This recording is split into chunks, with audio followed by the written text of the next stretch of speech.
Hello les amis, bienvenue dans cette nouvelle vidéo. Nous allons voir aujourd'hui les inputs sur Flutter. Alors nous avions vu dans les précédentes vidéos tous ces composants-là. Donc j'ai juste ici un composant ici, column ici, pour afficher ici les différents inputs sur notre écran. Alors le widget qui nous permet donc de saisir ici du texte sur notre écran. Donc c'est text field, c'est un petit peu comme celui qu'on a déjà vu. Donc si je fais juste text field, j'enregistre ici, on voit bien ici donc notre input ici, on a donc la possibilité ici de saisir du texte. Donc à cet endroit-là, d'ailleurs, je vais en profiter peut-être pour mettre juste un petit padding à cet endroit-là, juste pour avoir une certaine cohérence, donc juste à ce niveau-là. Donc ce que je peux faire à cet endroit-là, on a donc le text field, on va essayer donc de le customiser. Alors tout d'abord, comme ce qu'on a vu pour les containers, nous avons ici une partie décoration. Donc le input decoration ici, je peux saisir exactement ça, le type ici de celui-là, et puis à l'intérieur, donc on a plusieurs possibilités ici. Donc on peut changer les icônes ici à cet endroit-là et à la fin, le préfixe et le suffixe et tout un tas de choses. Ce que je vais commencer juste à faire ici, c'est le hint text ici. Je vais faire juste un int ici, juste pour le différencier avec celui qu'on verra. Le int ici, en quelque sorte, c'est comme un placeholder qui nous permet donc de garder ici une place au niveau de notre input ici, si la saisie elle est vide. Nous avons également ici le label ici qui nous permet donc d'indiquer à cet endroit-là comment on saisit donc le nom en quelque sorte ici de notre choix. Donc par exemple ici je peux mettre ici email qui nous permet donc, on voit donc à cet endroit-là ici, on a donc ici un email qui est affiché. On peut également changer ces couleurs-là. Alors, je vais faire juste label style par exemple. On a donc ici c'est un text style en fait. On peut également, au lieu de faire ici notre text style ici, en fait c'est juste un wrapper ici pour avoir à ce niveau-là un texte input. Donc si je saisis, on voit bien que la partie mail ici, elle est en rouge. On peut enlever cette partie-là, par exemple, et utiliser plutôt le label que j'ai saisi tout à l'heure. Donc ces trois-là ne peuvent pas coexister, donc il faut soit utiliser le label ici et utiliser un vrai widget, ou alors utiliser les autres. Donc ce que je peux essayer par exemple de faire ici, c'est de faire à cet endroit-là un email, à cet endroit-là, et puis donc ici le text field ici je peux l'enlever et puis le mettre ici comme on a déjà vu pour le composant texte. Donc je peux sauvegarder et puis donc on a le même résultat à cet endroit-là. Je peux changer, peut-être mettre white ici juste pour voir la différence, voilà. Donc on voit bien que on avait donc red ici, redaction, ici juste pour différencier avec le int.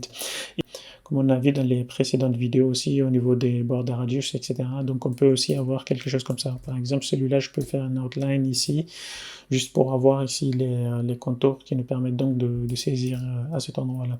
Donc le int text ici, saisir votre email par exemple. On peut donc avoir quelque chose comme ceci. Et également, donc, ce que je peux faire ici, au niveau de notre texte input ici, on a plusieurs propriétés ici. Si nous saisissons par exemple du mot de passe ou quelque chose comme ça, on peut donc utiliser cette propriété-là, le obscure text ici, qui nous permet donc de mettre à true ou false ici. Et puis donc, à chaque fois qu'on saisit quelque chose, bah, on ne verra pas sur notre écran. Si on souhaite par exemple récupérer nos saisies, on a donc la possibilité d'utiliser les événements ici, on en a plusieurs.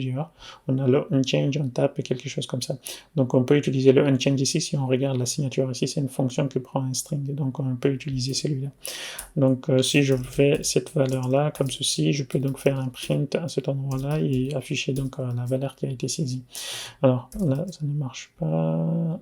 Je me demande d'ailleurs qu'est-ce qu'il y a. Donc c'est le const ici qui pose problème à ce niveau.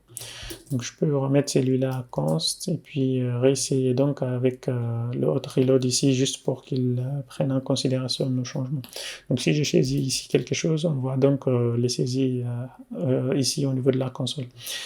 Et également, on a plusieurs propriétés ici qu'on n'aura pas l'occasion de voir ici. Si on le souhaite, par exemple, transformer cet input-là en quelque chose comme un text area sur HTML, on a donc la possibilité ici de faire ici un max line ici. Et puis, si on souhaite 10 lignes ou quelque chose comme ça, donc on peut, par défaut, on a donc une seule ligne, un input prend une seule ligne, donc là c'est trop, donc je peux faire ici 10, et puis on a donc hello, et puis faire des sauts de ligne, en fait, plusieurs sauts de ligne, et puis saisir comme on le souhaite.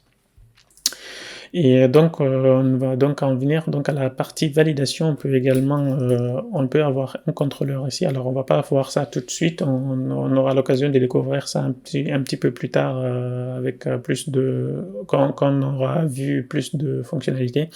Ce que je vous propose ici pour aller plus vite ici, c'est d'utiliser ici un formulaire. Donc, les formulaires à cet endroit-là, là, c'est juste un text field ici de façon simple. On a aussi la possibilité d'utiliser des text fields qui sont des text form fields ici qui sont imbriqués dans un formulaire en quelque sorte. Celui-là donc nous permettra donc de soumettre ici un formulaire de connexion ou ce genre de choses. D'ailleurs, on va en profiter donc pour voir pour builder ici juste une interface de connexion de mail, mot de passe et de boutons, vu qu'on a déjà vu les boutons. Donc ce que je vous propose ici, c'est d'enlever ce qu'on a vu à cet endroit-là. Et puis au niveau peut-être de padding ici, je peux me positionner à cet endroit-là et rajouter donc mon formulaire à cet endroit-là. Donc on a ceci, et puis on a donc, alors là nous avons ici une application qui est un stateless. Le formulaire il fonctionne dans un contexte un petit peu stateful, on va dire, parce qu'on aura donc la possibilité de garder des données. Et donc pour emmagasiner donc des données, il faut avoir un state en quelque sorte. Donc ce que je vais faire ici, mon éditeur me permet de le faire rapidement. Je vais juste faire ici convert into stateful widget. Donc si je fais ça, elle me convertit directement ici mon composant en stateful. Donc je peux donc revenir à cet endroit-là et puis récupérer ici, on a donc le widget ici form, si je viens au niveau de sa signature, il a une partie child ici qu'on a déjà renseigné, on a une autre qui s'appelle key ici qu'il faut donner à cet endroit-là. Donc en quelque sorte, ici c'est un form global key qu'il faut définir au niveau de notre state. Donc je vais venir la déclarer à cet endroit-là. Donc je peux partir sur du final, on va dire, et nommer quelque chose, par exemple form key, par exemple égal. C'est le global key. Ici, on peut avoir à cet endroit-là, on va juste le donner ici une form state ici pour indiquer pour quel type de données on souhaite générer cette clé-là. Alors c'est la même clé qu'on a pour les autres composants, c'est juste qu'elle est générée ici juste pour emmagasiner le state de celui-là. Donc c'est un global key de form state. Donc si je prends cette clé-là, je peux venir la mettre à cet endroit-là. Donc tout est bon. Et puis au niveau des formulaires maintenant, au niveau des champs qu'on doit saisir, on a vu tout à l'heure le texte form ici, le texte form tout court. Et c'était texte field plutôt, texte field tout court qu'on a vu tout à l'heure. Maintenant on va voir celui-là, text form field en fait. La différence entre les deux, c'est que celui-là il utilise donc un wrapper de celui-là. Il utilise le text field à l'intérieur en fait, mais en utilisant le concept ici de state en quelque sorte. Donc il y a plus de contrôle en fait sur les saisies. On a la partie validation aussi qu'on pourra utiliser. Et voilà, donc si je viens à cet endroit-là, si je sauvegarde par exemple ici, on a donc pareil que ce que nous avions tout à l'heure. Donc je peux faire ici le int par exemple. Alors j'ai l'impression qu'il n'a pas le initial value. Alors à cet endroit-là, donc nous avons ici une partie décoration comme on a vu tout à l'heure, donc on peut utiliser la même décoration qu'on a vu, donc c'est le input decoration ici. Donc à l'intérieur, donc on a plusieurs propriétés, donc c'est le même qu'on a vu tout à l'heure, donc le int ici, saisissez votre email par exemple. Et puis pour la partie label, on peut dire juste email tout court. Et puis on aura donc un champ ici email. Et pour la partie border, on peut avoir par exemple du border ici et on peut avoir du outline input border par exemple. Et donc pour avoir ces contours là, on peut dupliquer donc cette partie là et avoir pour la partie mot de passe aussi. Donc on a ici, saisissez votre mot de passe, et ici mot de passe par exemple. Et puis là, à cet endroit-là, il y a juste, ils sont un petit peu serrés, on va dire. On va utiliser un sized box à cet endroit-là, juste pour séparer. Donc le sized box, je peux utiliser par exemple à 10 à cet endroit-là. Je vais augmenter peut-être, voilà. Et puis on va garder le même sized box à cet endroit-là.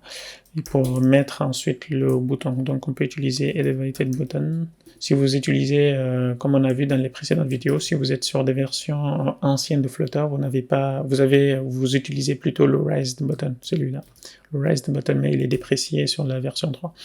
Donc vous pouvez utiliser Elevated, Elevated Button, voilà, c'est celui-là.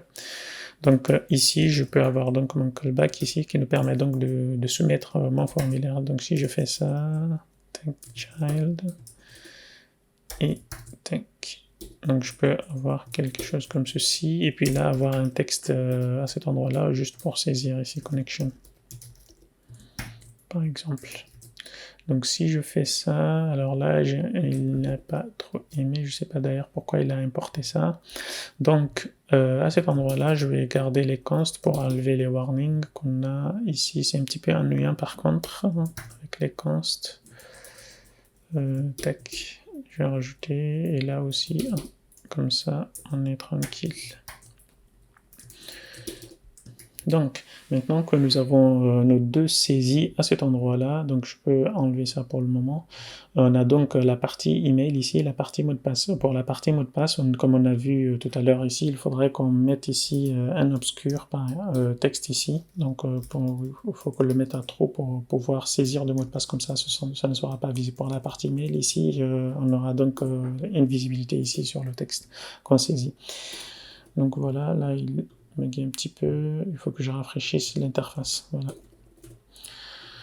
Et ensuite donc pour avoir cette partie validation, lorsqu'on clique sur notre bouton à cet endroit-là, ce qu'on peut faire à cet endroit-là, c'est de récupérer ici notre clé qu'on a déjà récupérée à cet endroit-là, pour dire que voilà le formulaire ici qui correspond rattaché à cette clé-là. On va essayer donc d'utiliser, voir si elle est valide en quelque sorte. Donc on peut utiliser le current state ici, et puis voir si il est valide par exemple. Donc on peut faire ça dans un if. Alors je vais juste faire quelque chose comme ceci, et puis là on pourra afficher ou afficher un petit message, quelque chose comme un snack bar par exemple. Je vais juste faire un petit snack bar, on aura l'occasion de voir les snack bars un petit peu plus tard, donc c'est juste pour afficher du texte ici sur l'écran, comme ça on n'utilise pas forcément la console. Submitted. Donc on a donc ceci. Alors cette partie-là, elle est nullable en quelque sorte, c'est pour ça il râle un petit peu. Donc on peut s'assurer que par exemple, on peut le forcer ici en quelque sorte. Donc ce que je peux faire ici, snackbar, alors snackbar messenger plutôt. Snackbar, on utilise plutôt le scaffold messenger. Off du contexte, et ensuite le show snack bar. Voilà, show snack bar, et puis là on mettra donc notre snack bar. C'est comme ceci.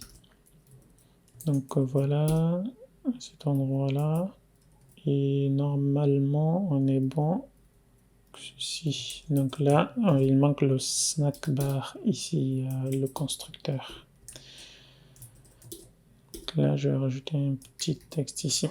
Donc si je clique ici, on voit que, alors là il y a une petite erreur, il faut que je rafraîchisse l'interface à chaque fois pour pouvoir réutiliser là.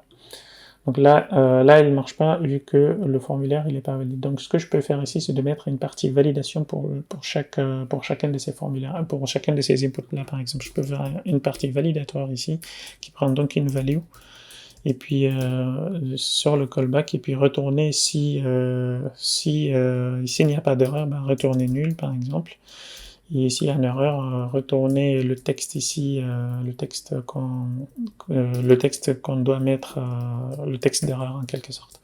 Donc si je refais ça, donc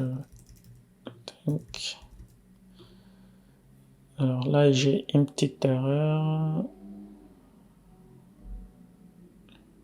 J'essaie de l'agrandir s'il le veut bien, mais voilà, là on tape gesture.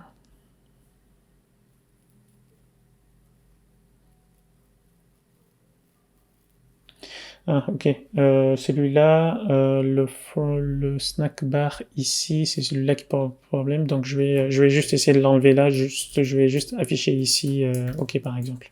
Comme ça, on va pas débloquer un composant qu'on n'a pas encore vu. Donc si je refais ça, je saisis quelque chose par exemple. Puis je saisis, on a donc la partie ici, ok. Si supposons que celui-là, il a échoué, KO. Donc j'essaye d'afficher quelque chose, il va me montrer ici le mot de passe, que le mot de passe il a échoué par exemple, donc celui-là. Donc par exemple je peux dire que la value ici, la value il doit être différente de nul parce qu'elle est nullable en quelque sorte, et que value par exemple, vu que c'est un string, donc dire que is empty par exemple, is not empty par exemple. Donc là, on peut utiliser cela. Alors là, c'est parce que j'ai l'impression que le typage, il ne marche pas bien.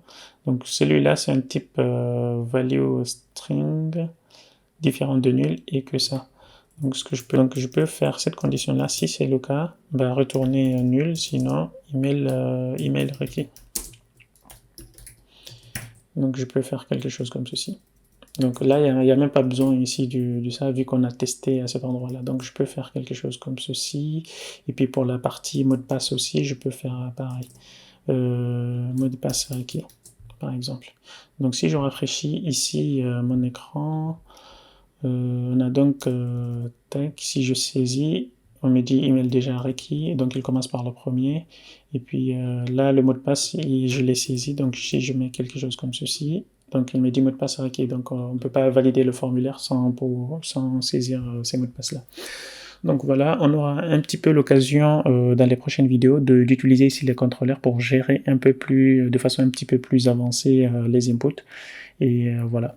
Donc on se retrouve donc à la prochaine pour une nouvelle vidéo sur Flutter. Ciao.